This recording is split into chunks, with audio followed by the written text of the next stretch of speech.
Assalamualaikum warahmatullahi wabarakatuh. Alhamdulillahilladzi tasofa bil kamalat wassalatu wassalamu ala sayyidina Muhammadinil ladzi uyyida bil mu'jizat wa ala alihi wa ashabil ladzina fa'alul hasanat wajtinabul munkarat amma ba'du. Qala musannif wa habub nabiyyaka tsumma azim qadrahu wa bkhol bidini kama yura bikama samu. Alhamdulillah urang tiasa lajeng deui hanca anu parantos katunda ti payun dina ieu bet nembe 2 cabang iman sadayana aya 3. Hiji nyaeta nomor 14 mika cinta ka Kangjeng Nabi Muhammad sallallahu alaihi wasallam. Ka-15 cabang iman ka-15 ngagungkeun martabatna. Ka-16 nyaeta ngoretkeun kana agama. Urang aoseulah. Wahbub nabiyyaka tsumma azim qadrahu wa baqol bidinika ma yura bikama samu. Ka-14 mahabbah ka Nabi Muhammad. Ka-15 ngaluhurkeun martabatna. Ka-16 teguh nyekel hukum Islam koret diri ngalakonan pamaksiatan. Nangga kantun nu ka-16 cabang iman nu ka-16 nya. Bismillahirrahmanirrahim. Wa syumbatus sadisata asyarota jeung ari cabang iman anu ka-16 al-bukhlu eta koret bidinil islami kana agama Islam. Kaayakuna seperti yen bukti naon al-qatlu dibunuh wal idkhalu jeung asupin nari dina seuneu. Ahabu eta leuwih dipika cinta ilahi mungguh eman minad dukhuli tinimang asupil kupri dina kakupuran. Wayaripu jeung nganyaokeun itu eman anna dinahu kana saesuna agamana eman. A'azzu eta leuwih mulya alaihi mungguh eman min jami'i auladi tinimang sakabeh pirang-pirang budakna eman wa amwali jeung pirang-pirang hartana eman. Jadi maksud ngoretkeun ka agama teh agama leuwih dipika cinta, leuwih digumatikeun, diperhatikeun tinimang nu sejena termasuk budak-budakna, keluargana, hartana. Jadi kacinta kanu sejen teu ngelehkeun kana cintana kana agama. Hukia dihikayatkeun ana Umar bin Abdul Aziz kana saestuna Umar bin Abdul Aziz pi waqti khilafatihi dina waktu janten khalifahna itu Umar bin Abdul Aziz. Arsala ngutus Umar bin Abdul Aziz jamaatan ka hiji golongan ila Rumi menuju negara Rum. Li ajlil ghazwi pikeun arah-arah perang. Panharomu tuluy kabur. Panhazamu tuluy kabur. Itu jamaah wa usiro jeung diboyong. Saisruna 20 naonana sah son jalmina. Minhum ti itu jamaah diboyong tah ditawan. Wa maro jeung marentah sa Kaisar Rum, raja negara Rum. Wahidan minhum, kasalah saurang minhum ti itu isruna. Ayadukhula kana yen asup itu wahid pidini dina agamana Kaisar.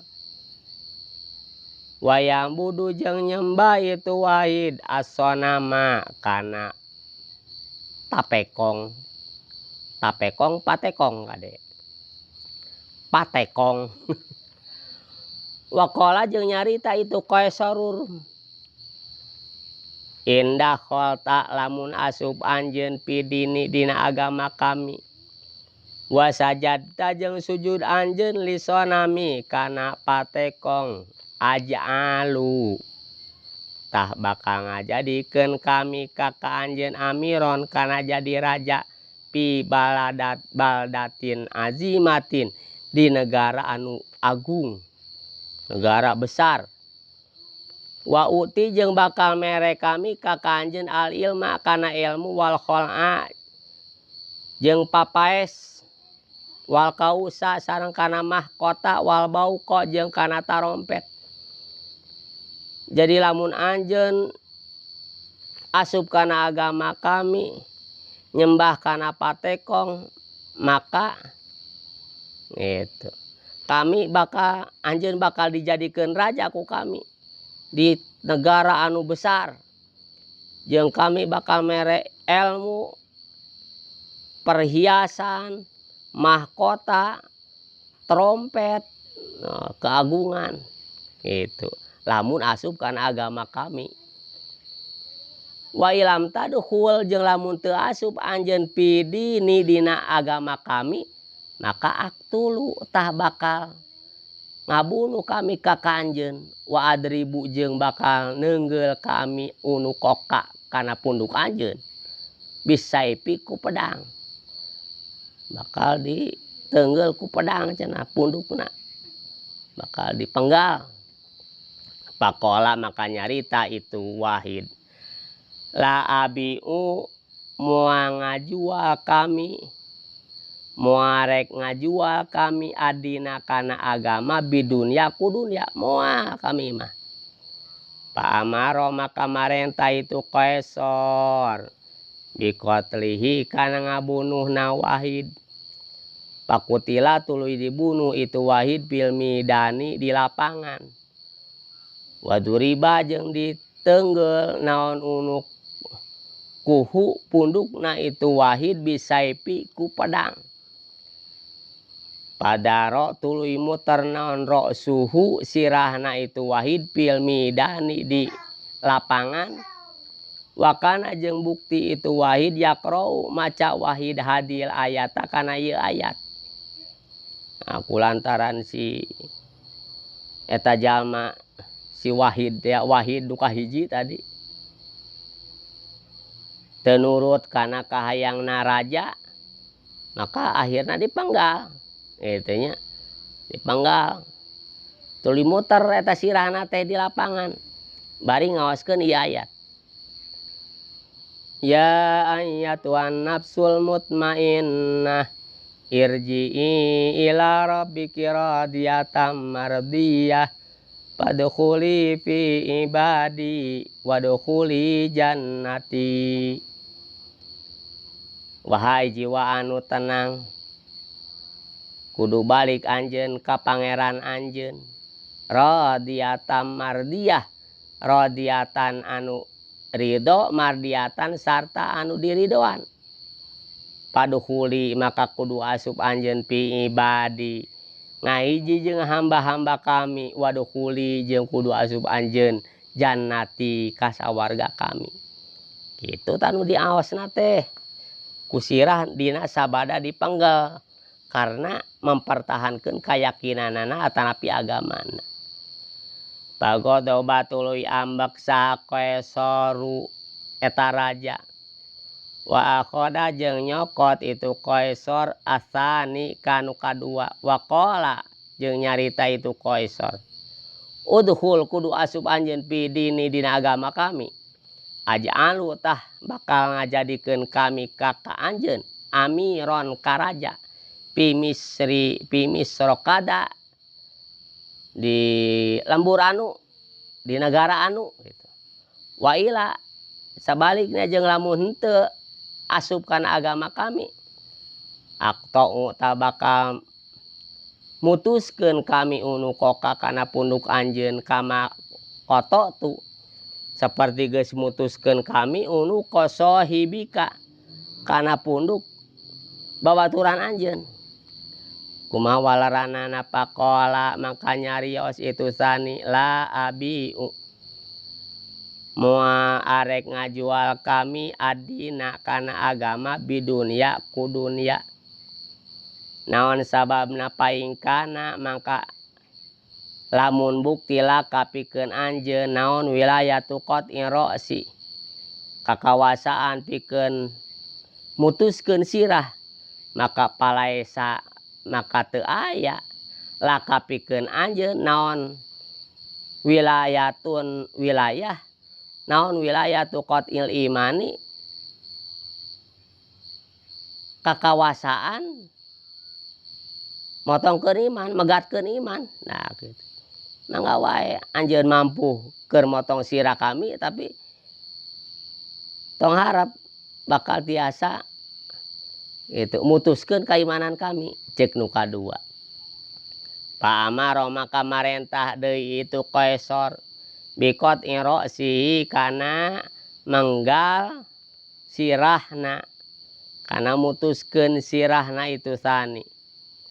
Pakutia tuluy dipenggal itu sani atana pikana ro'suna wadaro jeung muter itu ro'su kamadaro seperti yen muter naon ro'su sohibihi sirah baturna itu sani nyaeta wahid ya salah samarotin kalayan tilu pirang-pirang balikan.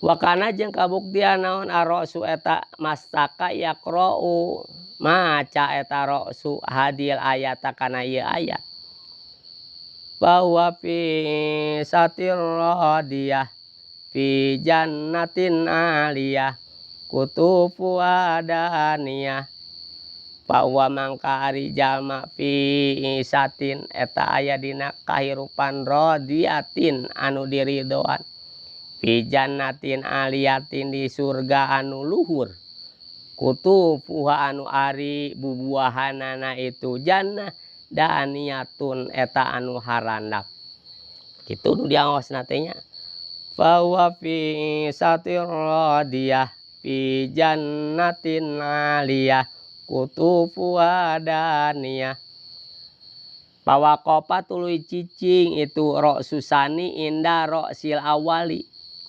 caketeun masaka anu kahiji tadi maka pagodoba maka bendu ambek sa Qaisaru eta raja teh godoban kalayan ambek sadi dan anu pohara wa amaro jeung marentah itu Qaisar aya huda kana yen nyokot itu Qaisar asalisa kana anu katilu. Coba sauran deui ka dieu. Waqala jeung nyarita Qaisar ma taqulu anta ma kana naon taqulu nyarita anjeun anta tegasna anjeun hal tadkhula naha rek asup anjeun pi dini dina agama kami waj'alu jeung ngajadikeun kami ka anjeun amiron kana raja. Itu cek raja teh. Nah anjeun rek sarua jeung batur anjeun atawa rek asup kana agama kami engke dijadikeun raja ku kami. Nah kitu nya. Fa adrokat tuluy manggihan hu kaitu salis naon asyaqawatu kacilakaan. Deudeuh teuing nu katilu mah nasibna teh cilaka. Naon sababna? Sabab manehna teu bisa mertahankeun kaimanan. Waqala jeung nyarita eta salis dakhaltu milih asup kami pi dinika dina agama anjeun naudzubillah. waktartu jeung milih kami adunya kana dunya alal akhirati ngelekeun akhirat. Nah, itu ceuk nu katilu mah tah milih kana dunya bae akhirat mah kumaha engke gitu. Pakola tuluy nyarita sa Qaisar eta raja teh li wazirihi ka patina eta Qaisar. Uktub kudu nuliskeun anjeun lahu pikeun salis masalan kana naon anu geus dijanjikeun. Wa uti jeung bakal merek kami hu ka itu salis kholan kana perhiasan wa kausan jeung mahkota wa ilman jeung kana kanyaho kitu nya kana ilmu. Sok kulantaran geus ngagugu kana perintah kami sakumaha geus dijanjikeun ceuk raja teh ka patihna bikeun nyaeta kakawasaan jadi raja teh ya dibere mahkota anak sinareng perhiasan gitu. Pakola tuluy nyarita sa waziruhu patina eta Qaisar ceuk kipati ya maliku wahai raja kaepa uti kumaha rek masihan kami huka salis bigoiri tahribatin kalayan teu dicoba urang coba heula bener teu rek asup kana agama urang teh gitu. Pakola tuluy nyarita pakola tuluy nyarita itu Qaisar al wazir kapati kul caritakeun ku anjeun lahu kasalis ing kunta lamun bukti anjeun sodikon eta anu bener pikalamika dina caritaan anjeun paktul maka kudu ngabunuh anjeun rojulan ka hiji jalma hiji lalaki min ashabika ti pirang-pirang dulur anjeun. Coba lamun bener mah rek asup kana agama kami bunuh dulur anjeun. Nah gitu. Nu sodikung ke bakal ngabenerkeun kami kala maka kana caritaan anjeun. Pakhoda tuluy nyandak saal mal'unu anu dilaknat nyaeta salis teh. Wahidan kana salah saurang min ashabi ti pirang-pirang sahabatna itu salis. Pakotala tuluy ngabunuh itu salis suka ashab kawahidan min ashab. Bukti urang coba heula sina ngabunuh baladna atawa sahabatna benar dibunuh tah.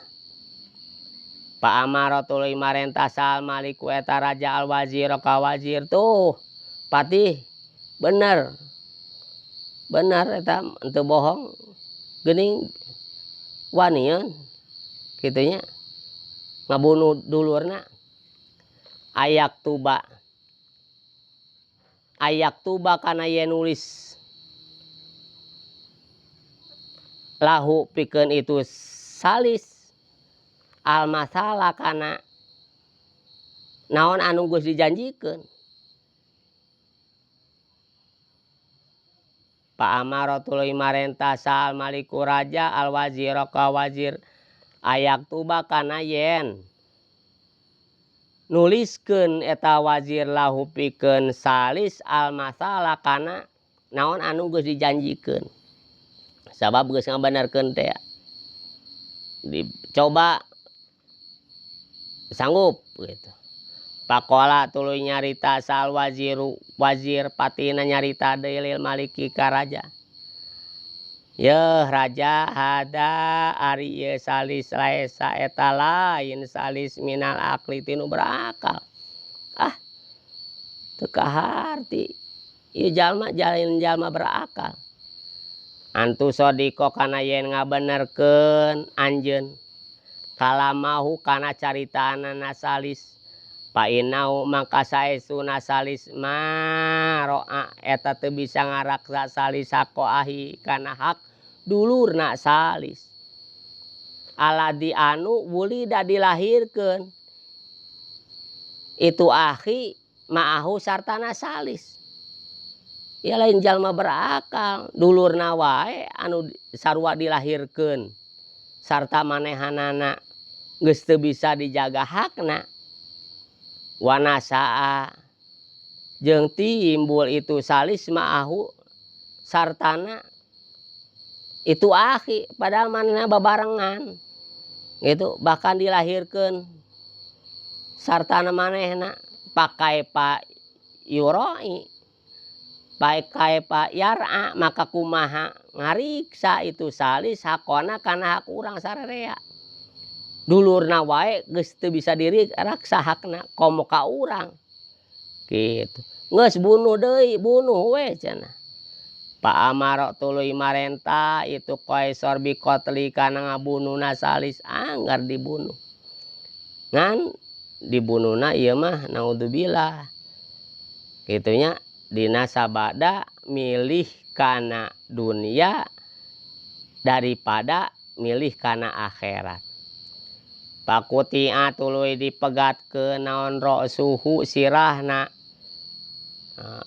huluna atunya ro naon ro suhu sirahna itu salis wadaro jeung muter itu ro su almidana di pilmidani di lapangan salah sama rotin kalayan tilu balikan sabadi dipenggal sarua jeung nu tadi muter tilu balikan wakana jeung bukti naon arosu ieu sirah yakrou eta maca rosu hadil ayata kana ieu ayat ngan ayatna anu diaosna ayat godob afaman haqqa alai kalimatul adabi apa anta tungkidu mang finnar apaman nah sing saja mahako anu ngahak alaika manaon kalimatul adabi kepastian siksaan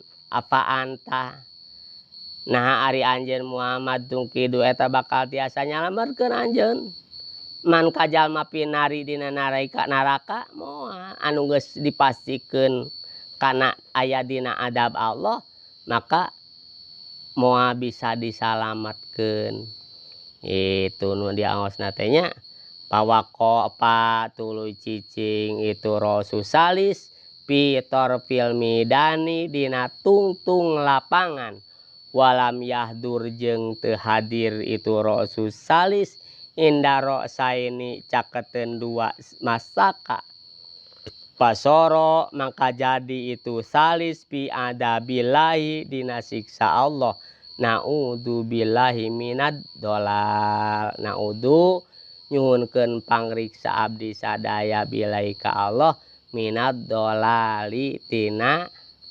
kasasaran tak kitu ceritana nyaeta anu kedah ngoretkeun kana agama jadi mending milih teguh kana agama sanajan naon wae gitunya sabab bukti nama itu bukti nama dipenggal-penggal kene dina contoh ieu oge ngan benten akibatna anu nyepeng kana agama mah dina sabada terbunuh atanapi dibunuh teh aya dina ridho Allah ari anu milih kana dunia ngalepaskeun agama mah dina sabada dipenggalna teh aya dina adab Allah naudzubillahi min dalik kitu nya